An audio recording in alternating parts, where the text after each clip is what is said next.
All right, y'all, I want to spend a few minutes unpacking an article that I saw recently, and this is from Forbes.com. It's titled, Why You Should Invest in Yourself. We've been talking about this today, and I think this is a great reminder that the things that we struggle with are actually really common to most of us.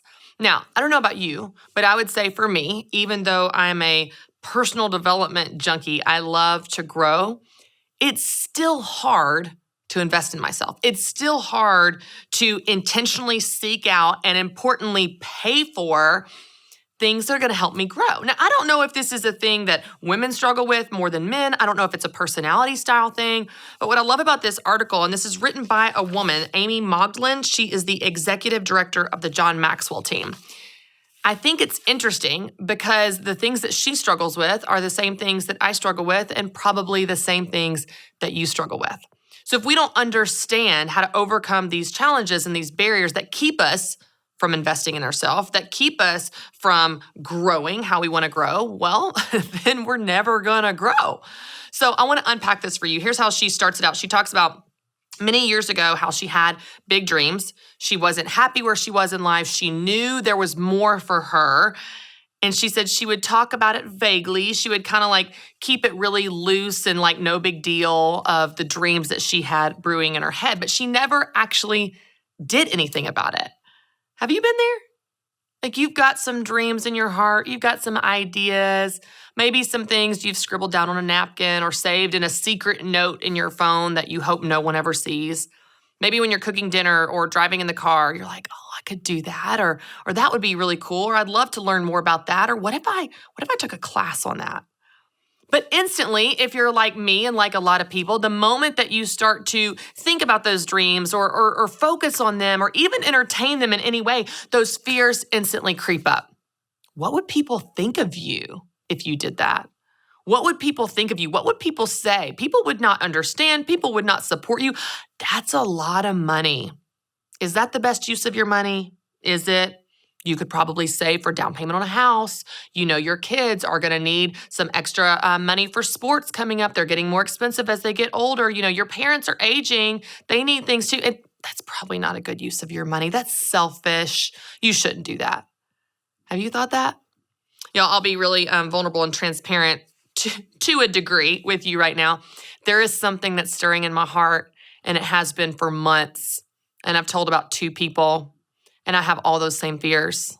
What will people think if I want to learn about that? What will people think? What about the money? Is that a good idea? How will I have the time? I should do something more responsible. I've got my plate full of taking care of everybody in my life. There's no extra time or money for that thing. I think we all think that. She goes on to talk about a lack of confidence and the fear that keeps her from investing in herself, having poor influencers, people around her that didn't really support her or challenge her to grow, resources, money, and where that would come from in time. But she says, here's when something changed. It boils down to something that her friend and mentor, John Maxwell, said to her. He says, growth doesn't just happen. That's so simple, right? But I think we think it does. Like, I think we think that we're like a weed in the yard. We don't need much. We're just going to grow naturally. Just grow and sprout and thrive and take over all the flowers. No, it doesn't just happen. You're not going to just grow. You're not going to just, by osmosis, learn new things. You're not going to just become a better person without some intentionality. She says, in hindsight, I believed that with time and experience, I would grow and get better, and that I would maybe, just maybe, achieve success in my life. I thought it would just happen. I later realized that I had to be intentional. When she goes through these barriers that she experienced, and again, this is the executive director of the John Maxwell team. She's writing for Forbes.com. This is a very successful woman. She still struggled with investing in herself. She still struggled if she was worth it. She said, the biggest barrier of all for me was I was afraid to invest in myself because I didn't know if I was worth it. I was always so used to taking care of everyone else and investing in their growth. It was never acceptable to invest in myself. I had to believe that I indeed was worth investing in. I had to actually do something about it. She says one of the parts of the process that helped her get over that barrier was she says, I had to look at what would happen if I didn't invest in myself. She talks about growth wouldn't happen. I wouldn't get to where I wanted to be if I didn't invest in myself. And you know what? The same thing is true for you, and the same thing is true for me. When you start to look at where you want to be, if you don't invest in yourself, you will not get there.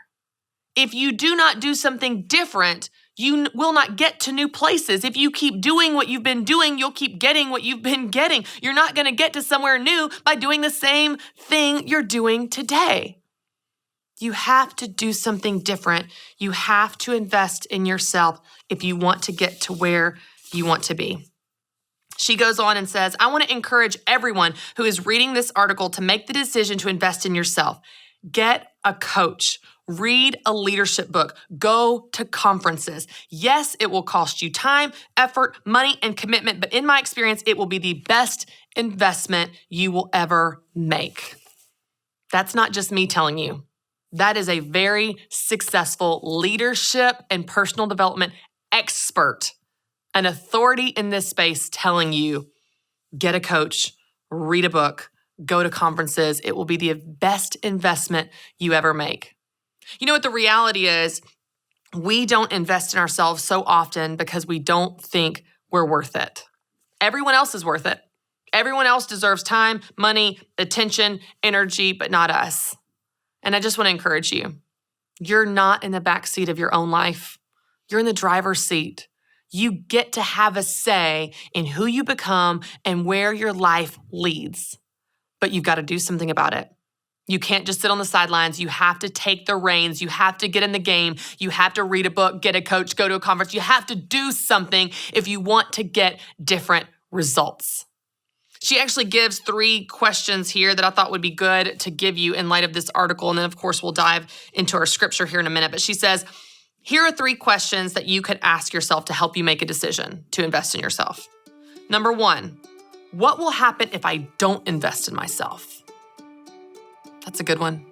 That's eye-opening.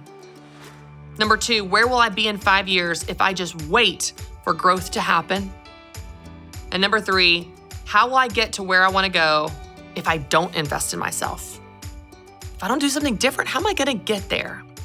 When you answer those questions that she gives us in this article, it's going to be pretty eye-opening. I hope that it encourages you and empowers you to make you believe that you are worth investing in. You are worth the time. You are worth the money. You are worth the energy. You are worth the effort of investing in yourself to be the person that you want to be.